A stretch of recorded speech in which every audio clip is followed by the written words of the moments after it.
Hi, I'm David with EV World News. We're talking about electric vehicles, green energy, and the stock markets. I'm here today with our founder and chief editor, Bill Moore. How's it going today, Bill? Going great, thank you. Just got off a call with a gentleman that I've known for years in Venice, Italy. That's Nice. always fun to get something like that. So, yeah. That is pretty cool. Well, today we got a bunch of topics. Obviously, the big one is the rate change with the Fed yesterday.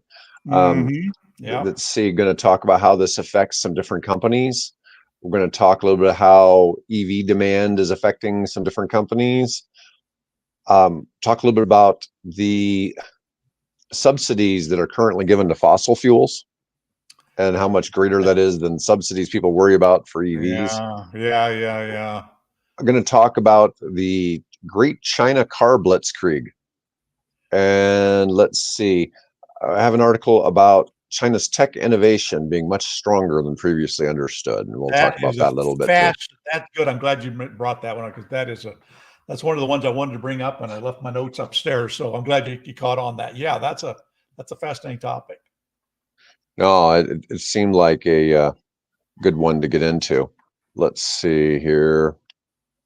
All right, got to make sure I don't have too much. Sometimes I realize that I don't realize how much stuff I have running in the background, and it makes for. I've had some really weird experiences on the show some days, but anyways, let's get into this. So my first discussion, I want to go ahead and talk about the subsidy issue. So this is something that's coming to us from a website called commondreams.org. Not one I'm familiar with, but anyways, I'm familiar with it for a long time. They've been out fighting the good fight for a long time. All right. Anyways, a gentleman named Edward Carver. I don't know if anyways, criminally insane subsidies that harm the environment reach $2.6 trillion per year. Yeah. Now, what we've got here is we're talking a little bit about the subsidies for the oil industry. And sometimes I've seen bigger numbers than 2.6 trillion. Yeah. Yeah. So governments across the world spend a total of 2.6 trillion a year on subsidies that harm the environment, jeopardizing global climate and biodiversity targets, according to an analysis reached Tuesday. Came from an updated report which found that fossil fuel subsidies top $1 trillion annually, and harmful agricultural subsidies top 600 billion. Now, these numbers are pretty huge, and I guess it depends on a lot of where these subsidies are at, but I assume there's a fair amount in the United States alone. But governments also fund pollution and destruction in sectors such as water, construction, transport, forestry, and fisheries. I think it's hard to pick on construction, because we need businesses, we need housing. I don't know how you go about, trying to determine that, that might be really harmful by having construction, but we need that transport. And that's part of what you and I are in the space. We're in the space of trying to reduce, greenhouse emissions from transportation. But the report authors said this was likely at 2.6 trillion, an underestimate. Yeah. It was still an $800 billion increase, about 500 billion in real dollars, from 1.8 trillion cited in the initial report. That's a pretty big increase from 1.8 to 2.6.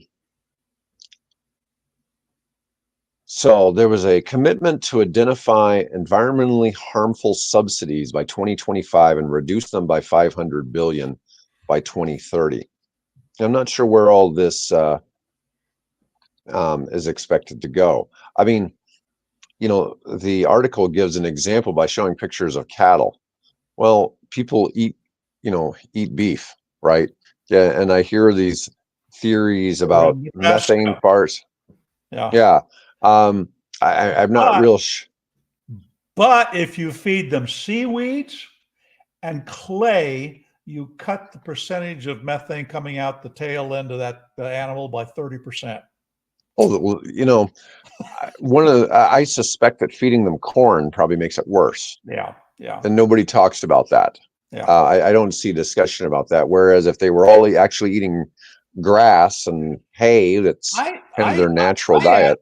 I think I asked AI that question. I posted that on the website. How much of that is due to corn? And I think I remember Pi answering back that a substantial amount of that methane is because the way we're feeding the cattle, instead of having them doing what they would do naturally, out grazing in a pasture somewhere, we're got them locked up in a muddy feedlot, and we're giving them, crushed grains and alfalfa and other things, which it doesn't help their digestion. So no, it doesn't. It's cheaper feed and it fattens them up, but it's not healthy for the cows themselves. Yeah. Let's see. I'm big on raw milk, but you would never buy raw milk from a place that feeds their cows corn. You'd only buy it from a place that has, grass-fed cows. Let's see what we've got here. By the way, for all of our listeners, Dave is a very key, exercises continually. He tries to watch his diet. So I think he's a good example, probably unlike me, who, now I'm starting to exercise more. And we were just talking about what's good things to eat, how to prevent heart attacks and things like that before coming on the air. So that would be interesting to do a discussion of our views of nutrition and things like that at some point, but that's not EV. So back to EV. Yeah, with our luck, we'd get all kinds of people actually watching that content, and it would blow up the channel in terms of subscribers, but then they'd never watch the EV content. Right, they never watch the EV content. Right, yeah, and so it would probably ruin the channel. Anyways, the Earth Track report found that the increased global fossil fuel subsidies following the Russian invasion of Ukraine were the main reason for an $800 billion increase. Now that I find that pretty fascinating. So I suspect so many countries are dependent on energy, or were dependent 2.5 years ago on Russian energy, that there's probably been a lot of the subsidies have probably been in effect to try to solve the problem of heating Europe and having gas in other countries. Run industry, so much of the stuff that's used, the things we produce besides, not only just the food, the tractors and the combines and the fertilizers, but also the stuff that wraps up the things, and the natural gas fired boilers that process the stuff, and, the stuff that we do to turn out steel and things like that, all takes energy. And a lot of that's coming from natural gas, and generally natural gas. So. Right. No, I get that. The analysis comes amid an onslaught of extreme weather this year that's been made more likely by fossil fuel-driven climate breakdown. Large-scale flooding devastated Central Europe this week, killing more than 20 people. The planet is... 4 continents now are having extreme flooding events. Saw that headline just yesterday. It's happening all over the place. The planet has seen record temperatures for 15 straight months. Mm-hmm. All right, let's move on to the Great China Car Blitzkrieg. I thought that this comes from a guy named Michael Dunn, and I subscribed to a newsletter by him. Yeah, I saw that on LinkedIn. I said, well, we got to post that one. That's a good one. Yeah. Yeah. So, officials in Beijing may deny it, but China has launched a global car blitzkrieg. You probably wouldn't want to use that term, even though they are national socialists. Okay, so it does seem kind of fitting, right? Yeah. China will export a stunning 6 million cars to more than 100 countries this year, making it the world's #1 car exporter. So they're passing up Japan. Yeah, it was interesting. It says, what was that number? It's in the article there. Like in 1968, they made like 5,000 cars, something like that in 1968. Oh yeah, they're what, like 23 million now? Yeah, let's see. It was really such a tiny number. See if I can find that, because it was quite a few years ago. Yeah, I'll probably find that. I don't see it just offhand, but I did notice that. Yeah. In the article when I read it. Huge, incredible. I mean, they weren't making anything. I mean, relatively, those were probably maybe those were military vehicles of some kind, or vehicles for the dignitaries. Who knows? I mean, Right, right. trivial, but now. I think, what is it? Chang'an is the one that makes the official vehicles for the Chinese government, Yeah. or something like that. Um, Black cars. I saw yeah. them. I saw them rolling down Chanang Boulevard. Did they? The famous portrait of Mao on the Forbidden Mhm. Wall. You see them all over, and they've got special. I think the license plates are green or something like that, if memory serves. So yeah. Yeah. So the average price of the made in China cars is $19,000, less than half the average price of a new car in the United States or Europe. Yeah. Yeah. Okay. Now the Chinese are willing to drive smaller cars too. So there's a big difference in that. You're getting a lot smaller car, but consumers in every time zone in the world are leaving their Chevys, Volkswagens, and Hondas in favor of new models from Chery, MG, Changan, and BYD. And let's see, Thailand used to be a leading market for Japan, and And now it's a car dealer there says he gets frequent quotes from Chinese automakers these days. Says a guy in China said he can deliver a territory replica. Now that's a Ford vehicle, okay, for $8,000, but a real Ford Territory starts at $32,000. They can deliver. I don't know what that difference might be, but still, I'm just probably in the quality of the metals and things of that nature. Yeah, I'm sure it's not the same quality, but still, that's a big difference for 75% off. Yeah. Let's see. Thailand was known back then as Japan's backyard in the 90s and the early 2000s, and had 90% of that market. In the first half of 2024, BYD's market share, this is in Thailand, jumped to 5%. Every Japanese brand, including Toyota, saw sales drop. Honda was forced to close a point, and Suzuki is exiting Thailand. Brazil, the world's sixth largest car market. Chinese automakers sent 175,000 cars there in the first half of this year, which is a 450% increase over a year ago. Yeah. 4.5 times as many cars as a year ago. Now, who's feeling this? Well, Ford for one thing. Ford, GM, Yep. The Japanese automakers. This is where I keep saying, I mean, at some point, Ford, GM may only be relevant in the United States. Yeah. The way this is going. Now, the governments of China and Brazil are getting closer, but aggressive pricing and good products are part of it too. So people aren't really criticizing the quality of the Chinese. In the United States, people try to say that the Chinese cars all are pretty bad, but people who go over there and to the car shows say that the quality's there. Yeah. So let's see. This is a graph of vehicle exports. Let's see here if it'll let me share. A graph of vehicle exports here from China. So in 2020, which was only 4 years ago, it was only 1 million exports. Then 2 million, then 3 million, 5 million, 6 million this year. And that's getting to be a pretty, big number for them to be number one in the world now. Let's see.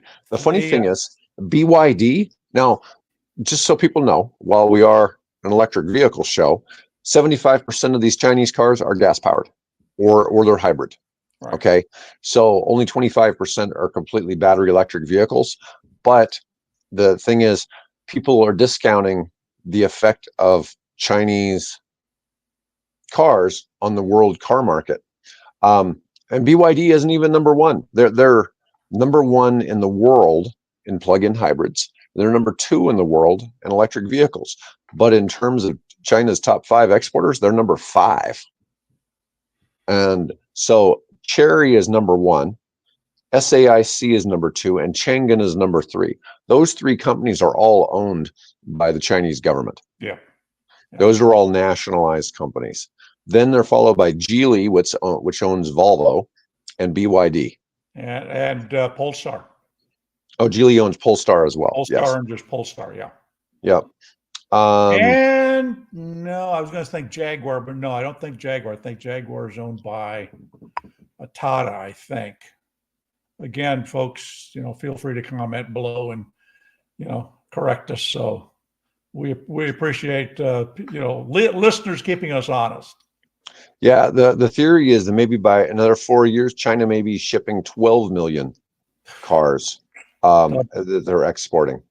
It's just it's hard to fathom that they're making that big of a push. I posted a headline. I don't know if I've done it quite yet today, but there is a headline I will be posting that Ford sees the director of Ford sees China as an existential threat to the American car industry. Oh, there's no question. And you can see why. And then we're going to talk about that here a little bit later when we start talking about the shock that the West is experiencing after they've analyzed for a 4-year period of time or something, the state of technological innovation in China compared to the rest of the world. And folks, we have a lot of catching up to do. It does seem that way, doesn't it? All right. So let's talk a little bit about interest rates. So yesterday we had the FOMC meeting, which is the Fed having their meeting to announce if they're going to raise or lower interest rates. So in this particular case, for the first time in I think 4 years, the Fed lowered the interest rates, and initially it was like it was assumed it was going to happen yesterday, that there would be a lowering in the rates, but they lowered it 0.5%, and that was much larger than people expected. Now, what this means is that Jerome Powell and the Fed expect that we're heading into a recession. They're trying to do this to soften the blow and make it a little bit easier on employment more than anything. So there was a correction on the jobs reports. So every month there's a jobs report released on how many new jobs are created or net job creation in the United States. And apparently it was over the last year, it was overestimated by over 1 million. Okay, so these numbers usually come in the 200,000-300,000 range each month, and apparently it really was about 100,000 less every month. And anyways, but this has been reported wrong for quite a while, and so I think this was part of the reason why they went ahead and they made this push to do 0.5%. But typically this means the economy is doing very poorly, and banks are knocking on the doors of the Fed and showing them the carnage on their own balance sheets. They're showing them what's happening to companies and mortgages they carry, different things that aren't looking good and are causing potentially instability in the market. And, there's a couple of things this does. For one, we're in the EV industry, and we know that in the EV industry, rising interest rates have throttled some of the growth of EV sales. Now, we say throttled. We talk about this all the time. EV sales growth has slowed, but not EV sales. EV sales year over year keeps being more. We're yet to have a decline in year over year sales in EVs pretty much anywhere. Okay, but occasionally we've had a quarter that was slower than the prior quarter or something like that, but the sales keep going up. But what's happened is they're not going up as exponentially as they were a few years ago. Now, part of this, and I've talked about the success of Tesla, may have been partly due to the fact that when, let's say, they launched the Model S and then later the Model 3, interest rates were really favorable. And, that probably really helped with the adoption of EVs as much as they were. Well, this will help again. So interest rates on cars should come down, and interest rates on homes should come down. So you should see more demand again for homes, more demand again for cars. It'll benefit not just the EV sector, it'll benefit your $80,000 pickup truck sector again too. Because that's been hurt too. Yeah. So I think you're going to see a lot of things change in terms of, so what the idea is, the interest rates drop, people go out, start spending money, the money moves faster, it turns over faster, so we have a faster velocity, and that creates more jobs.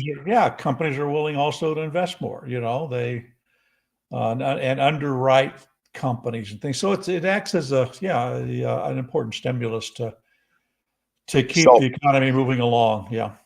So I am reading from an article by Richard Wilson, who's somebody I know that runs various family office events, and he's big in the private equity space, and runs amazing conferences. Love the guy. I met him many times, and I think he's just a wonderful person.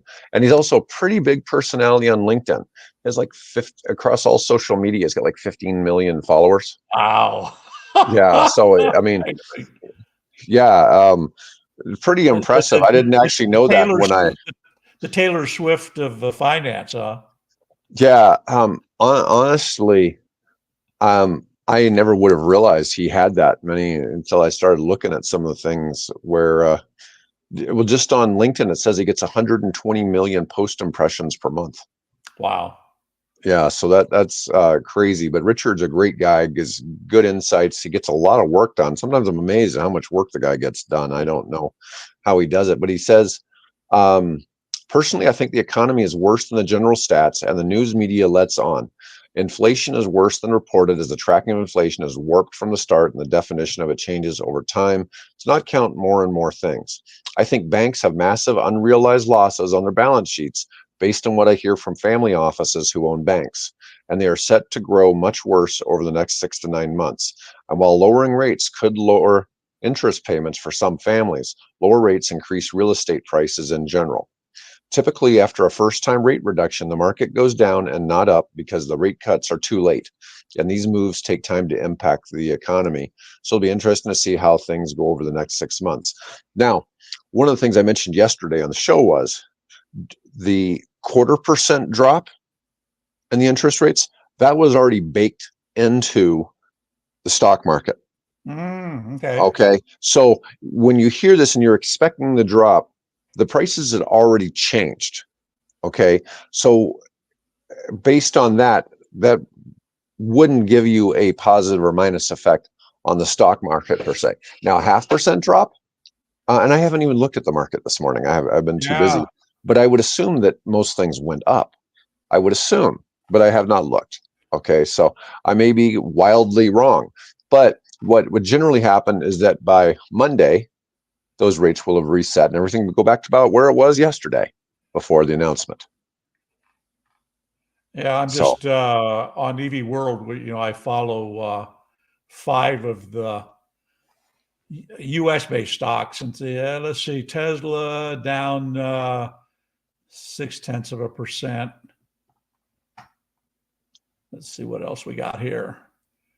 Rivian. And Rivian is, I wish I'd put the numbers up front first. 0.2%. Rivian down 0.2%. So not drastic. No, like I was saying, it was already baked. The 0.25% was already baked in. So now Oasis is saying the used EV prices are tanking with lower interest rates. The uptick in EV sale will be used EVs. Well, it certainly it's going to help both new and used EV sales and all car sales in general. I think with used EVs, you have an interesting anomaly because of the $25,000 threshold to receive the $4,000 federal tax credit. I think that you've got an issue there in that you see a lot of people trying to get their used EV to that point where they can sell it for $25,000. I'm always amazed when I see like a $27,000 or $29,000 used EV for sale. And it's like, eventually you're going to have to drop it to that 25 so that people get it, because people are really looking at that number, because it doesn't make sense to give up that $4,000 from the government. Yeah, I posted I came across this article. Let me get back to the front page here. Down. It's entitled, "This Guy's Hummer EV Finance Deal is the Worst I've Ever Seen." So just apparently he didn't take any basic, family finance courses or something when he went through school, because boy, did he overextend himself on regular cars, and then he really went underwater on this Hummer EV. So it's a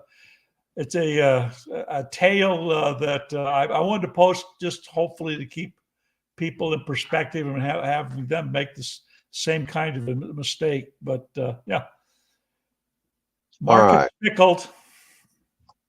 Right. Well, all right. So my next topic is how the U.S. interest rate cut could affect Tesla.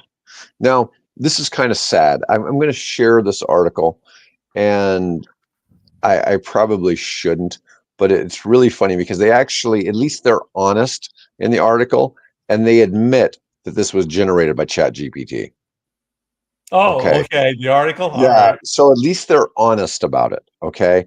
And, I'm not saying that we certainly use AI to do different things on the website, because you have all these different Right. things where you give the synopsis and it Right. does that, and that's very useful. I find it very helpful now when I do a Google search and it tries to give me an answer before I go clicking on any pages. Mm-hmm.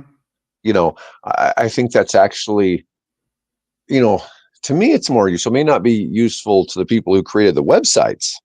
Okay. So it's kind of a disservice to the people who created the websites. But as far as a user of Google, it's a better feel.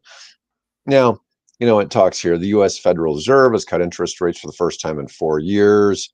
This is going to impact companies across the US, and it's going to impact everybody. But the obvious thing is it's going to make EVs more affordable. So what should happen is you start seeing more sales. Now, 0.5% is, moving the needle a little bit. But when you think about say a $60,000 car, 0.5% represents about $25 a month in a note. Okay. It's not a just earth shattering amount. Okay. But it's still going to cause more sales to occur than whatever. But this one, ChatGPT said that's going to lower borrowing costs. It's going to increase consumer demand. It's going to impact the stock market. It should lead to a rise in the stock price. But that's not just true of Tesla. This, like I said, this is kind of true of all companies. They just happen to have singled out Tesla for this article because Right. they wanted Tesla viewers. And inflation and costs. If the rate cut is aimed at combating economic slowdown, it could signal concerns about inflation. Well, one of the natural things is, so you have the interest rates. So let's say the interest rates create demand for the cars. What does the car manufacturer then do with the cars? When the interest rates go down and there's more demand for the cars and there's less supply, they raise the price will go prices. up. Yeah. The price will go up. So this is how things work. Okay. Competitive landscape. If other automakers also benefit, Tesla may face increased competition as traditional automakers ramp up electric vehicle offerings. Well, they're already seeing that. I mean, it was for the longest time. Tesla was the only game in town. Now, not only are they facing all kinds of other competition, they've let them all on their own charging network, which is vastly superior to all the others. So now we just announced yesterday, GM just joined yesterday. So you got GM, Hyundai, Ford, Lucid, Rivian. I think there's a couple of others as well. I just can't think of them offhand, but they're all now on the Tesla charging network. At some point, Tesla's never going to have a monopoly on the charging. Okay, they're never going to go out and replace all of the chargers. Right, and somebody just did a deal with another company, one of the car GM or someone, to build a high-speed charging network independent of ChargePoint and the Tesla system and so on. So we're seeing those getting built. Yeah. At the same time that this occurs, we have news today from Seeking Alpha saying Tesla's top line being hurt by EV demand stagnation. Now, they're not hurting the profit level of the company, but its overall total sales has declined. Now, the stock, Seeking Alpha says the stock appears overpriced based on both DCF and historical valuation metrics, suggesting a potential downside of nearly 33%. I don't necessarily agree with this because one of the things that, and we spent a lot of time yesterday talking about battery technology, and you know, Tesla, people don't realize how big Tesla is in battery storage. There's a lot of industries. Tesla's big, and Tesla's into solar. They're into battery storage. They're into analytics and AI. And there's a whole lot of things in robotics that exactly. and all these other things. They're It's not. not. Yeah, they're not your conventional car company anymore. Yeah, they're not just They selling are. cars. Nope. Now, the difference between them and a legacy car maker, and this is kind of a sad statement about Tesla, they're not great at service on their cars. There's a lot of people you'll see that aren't real. So some people are really happy with the service they've gotten, but it seems that when people have had a major issue, Tesla's been really kind of slow about getting it resolved because it's kind of a new field for them with servicing EVs. But that being said, other brands have historically thrived on the repair model. And Tesla doesn't have dealerships, and the dealerships really depend on the repair model. Tesla has gone out and created other spaces related to EVs, like they became a leader in battery tech. They're the number one battery maker in the United States. Okay. And then they decided, oh, we could store all the power from, these solar panels. Right. And they've gone really big into that. So, I mean, there's a lot of things that they do. So I'm not sure that. They recently announced that they've revealed the renderings of the first Giga Pack, which are the battery, the grid storage systems, their first Gigafactory to manufacture Gigapacks outside of the U.S., and they're building that again, which is where you'd expect in China, of course. Yes. And all right, so my last article I've got for today is on the U.S. Kind of lagging behind China. The study finds that China's tech innovation is much stronger than previously understood. Now, they are currently performing best in nuclear power. Something the United States has been slow to, but maybe, perhaps the cost of putting the safety features in isn't as expensive in China as it is here, or maybe they don't have the same safety features we have here. Not much we can do about that, right? So I'd rather be safe than sorry. Thank you. Right. But what I'm just saying is we can't impose our will on China. Right. Okay. They're leading in EVs. They're leading in batteries. And as we discussed earlier, they're now leading in car manufacturing just in general. And mainland companies will likely equal or surpass Western firms within a decade or so. Can China innovate and outcompete the U.S. in their pitched battle for technological supremacy? Now, a 20-month investigation into innovation performance of 44 Chinese firms across nuclear power, semiconductors, AI, electric vehicles, and material science revealed a troubling problem for the U.S. Analysts from the Information Technology and Innovation Foundation, a Washington think tank, presented their findings at a Capitol Hill event, urging U.S. politicians and policymakers to tackle the challenges posed by Chinese innovation. And it's interesting because people always want to think of made in China means it sucks or whatever, but that's really not, there's good and bad. There's certainly good and bad. Products in your home have a made in China label on them anymore. Right. Yeah. Let's see. We find that the Chinese innovation system is not perfect, as much stronger than it was previously understood. Evidence to date suggested China had yet to take the lead overall, but it has pulled ahead in certain areas, and many others, Chinese firms will likely equal or surpass Western firms within a decade or so. And they were performing best in nuclear, EVs, and batteries. Yep. Now, we were talking yesterday, 77% of all the world's EV batteries are made in China. Okay.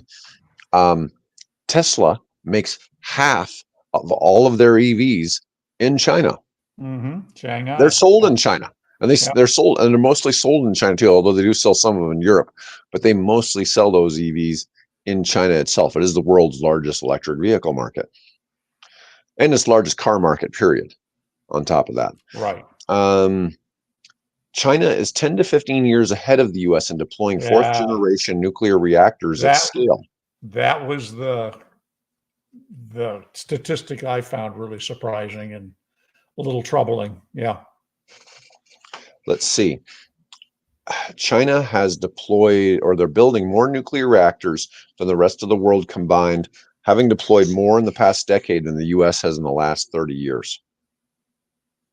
By 2030, China will surpass the U.S. in nuclear power generation.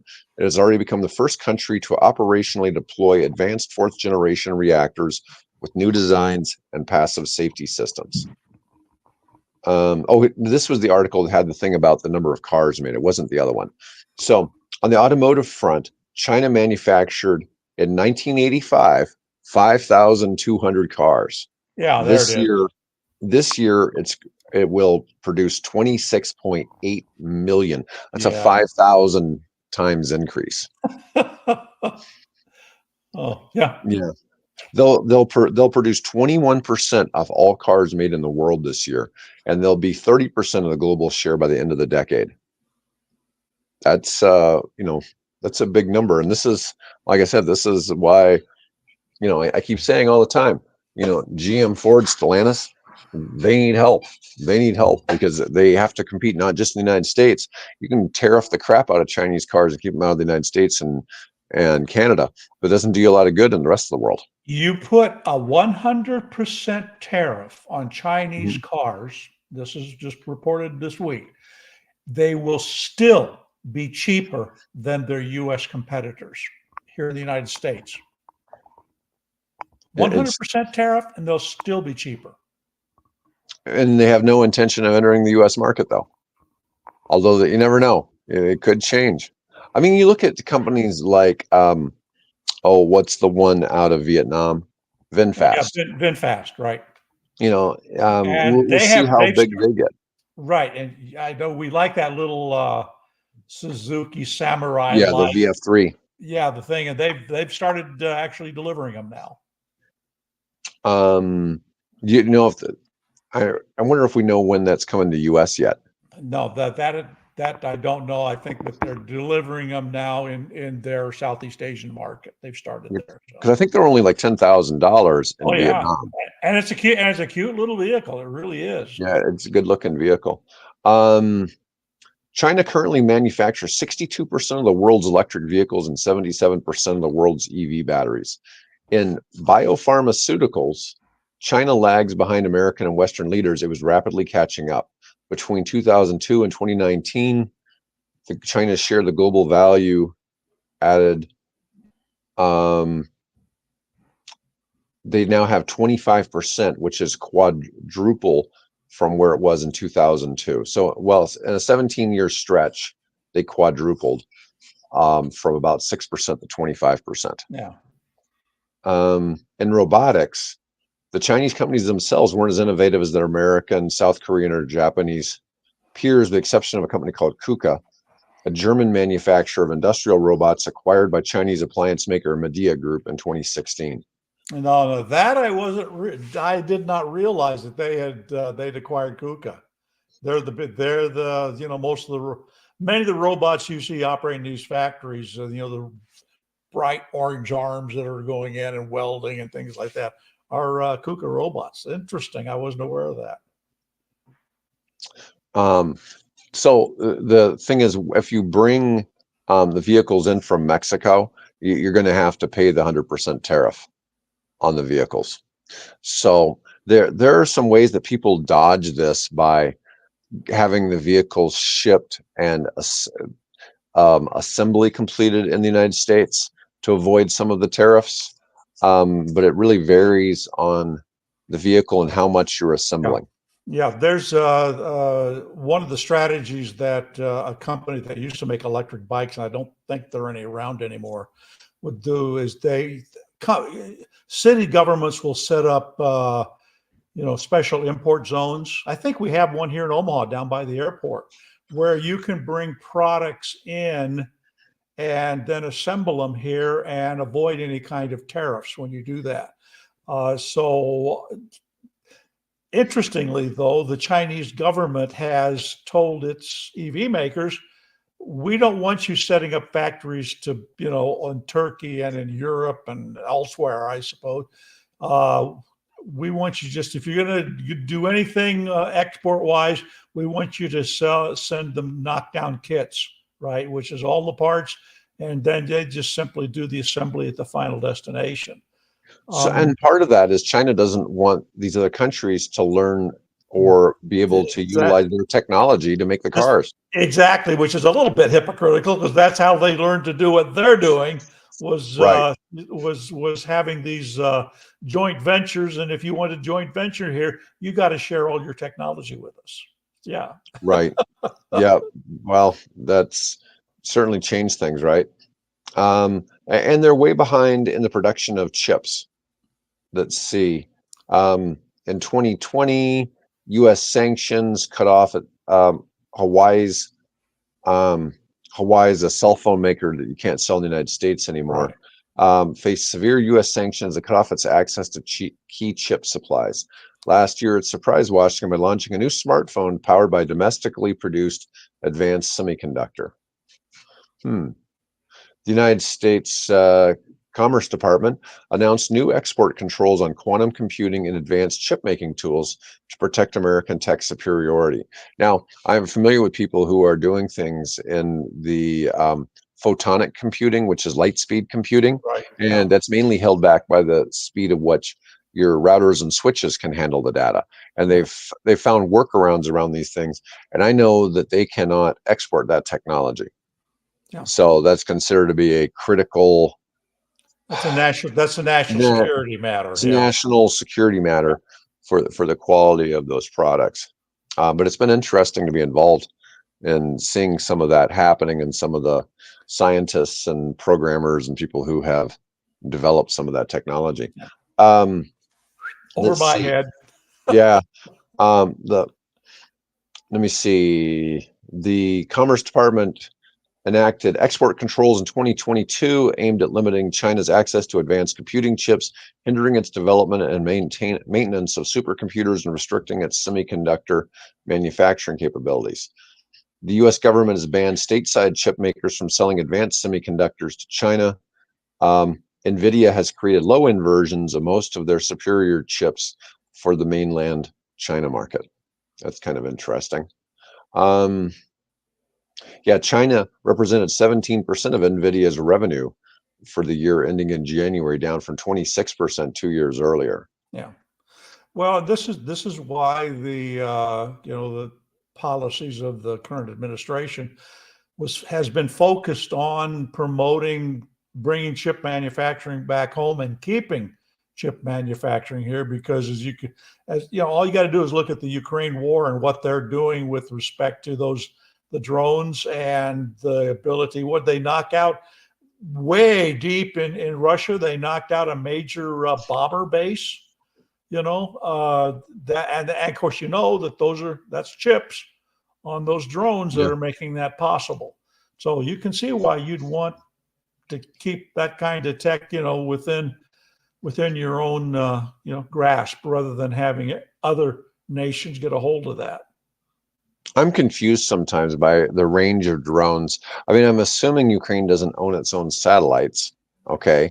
And, you think about this, they're sending these drones hundreds of miles away, and you're controlling them remotely. I'm curious sometimes how they're able. How are you doing that? Right. I think, if I'm not mistaken, and I'd have to look into it deeper, that there are ways now to program the flight path of aircraft, for example, that doesn't require it to be talking to the GPS, because as we know, the Russians have made a major effort to throw GPS signals off. Right. For their own obvious security reasons, and also just to mess with the West, right? Where particularly when you've got oil tankers cruising through the narrow parts of the Baltic, You want them to be dead accurate. You don't want them drifting into an island or, something somewhere. So that they've been playing around with that, and I think they've been developed, but again, way above my pay grade. Yeah, I But mean, I would assume you'd have to have some kind of control that's somewhat line of sight. The curvature of the Earth, what I yeah, would assume would no, be too far. yeah, 7 miles is, you're below the horizon 7 miles out. So Yeah, I'm just saying it's interesting to think about how they're doing that. Maybe they're just using waypoints and you know, the drone is flying a preset pattern. well, But that, yeah, they just put a camera on board and you have the AI, look for a waypoint, and then, okay, now I turn, 87 degrees this direction and I fly to this waypoint, and it's taking into account, in the process of photographing that, it's taking wind speed and drift into account to adjust the flight path. So yeah, all you need is and typically they all fly low anyway. So they're probably flying right. below the clouds, and they're just doing the modern version of what the old airmail pilots did, which was dead reckoning, Yeah, I'm just saying it's just fascinating that they're able to be so accurate with them when they can't really see, because I'm assuming that the camera, while it might be useful to AI, I'm just saying it's not that useful to the drone operator. I just wouldn't imagine, but Oh, that's a no, different topic. no, no. Yeah, I don't know if they're getting fed back. Oh, I guess I suppose, because a communication satellite is not necessarily the same thing as a GPS satellite you have to have in orbit. You could be feeding that to, Starlink for that matter, and feeding that signal back, which is not the same as flying the GPS network. So No, anyway, I get that. yeah, I'm sure there's, if any people out there are familiar with how this is going on, you probably can't tell us because it's a security matter anyway. So we're just There you we're go. just we're There you just go. speculating. Anyway, Yeah, is that it? yeah, that's all we got for today, Bill. It was a pretty good show, though. I mean, it's always interesting to talk about interest rates and something, Oh yeah. that Well, involves my knowledge of economics. I yeah, mean, you're it's my resident expert in that area, so I rely on you yeah. to cover So, that. So thanks. anyways, folks, we really appreciate everybody watching to the end, and Bill and I will be back on Tuesday with Marco Soriano, who is 100-year-old um, Italian motorcycle manufacturer and race car manufacturer.